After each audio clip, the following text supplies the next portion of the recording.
Hello friends, કેમ છો? Welcome back to my channel. હું છું જલ્પા.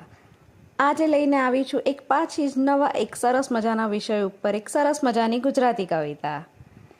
આજે આપણે વાત કરવાના છે આડંબરની. હા દોસ્તો, આડંબર.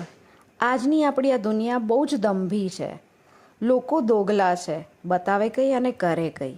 બસ આ જ એક પ્રેક્ટિકલ સબ્જેક્ટ પર આપણી આજની કવિતા હું રજૂ કરવા જઈ રહી છું. આશા છે તમને ગમશે. તો ચાલો સાંભળીએ. દંભી દુનિયા અને આડંબરી વાતો એની સૂફિયાની. દંભી દુનિયા અને આડંબરી વાતો તેની સૂફિયાની. સાચું કહું મેં તો કદી એને જાણી ના કદી માણી. બોલે કઈ અને કરે કઈ, બદલે કાચિંડાની જેમ રંગ.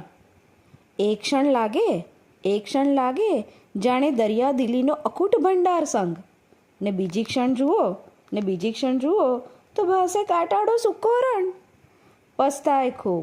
પસ્તાય ખૂબ વહે અશ્રુ નયનોથી, પણ માને ના મન. આ તો અસલિયતનો ચિતાર કે મારા મનનું ભરમ.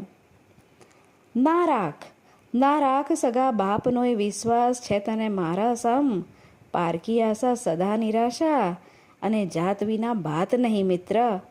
સાર્થક છે આ જ અમર યુક્તિઓ જે બતાવે છે સાચું ચિત્ર.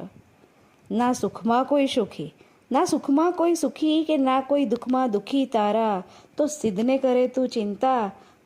કરે તું ચિંતા વાલા. સૌના આવશે વારા પછી વારા. હા દોસ્ત, આ દુનિયા બહુ જ વિચિત્ર છે. આપણી સમક્ષ બોલે કંઈ, કરે કંઈ, દેખાય કંઈ, હોય કંઈ. એક જ માણસના જાણે તમે કેટલા બધા માથા જોઈ શકો એવી વાત છે. પણ સાચે કહું ને તો જાત વિના ભાત નથી, અને આપણે આપણું કામ, પોતાની જે ઈચ્છાઓ છે આપણે જાતે જ પૂરી કરવી પડશે. કોઈના પર આશા અને મદાર રાખવાથી હંમેશા નિરાશ જ થવાય છે. માટે સૌની ચિંતા મૂકી દો અને બસ કર્મ કરતા જાઓ. ભગવાન સૌને પોતપોતાની રીતે ન્યાય કરે છે અને બધું બતાવે જ છે. ધન્યવાદ. ફરી પાછા મળીશું. આવજો.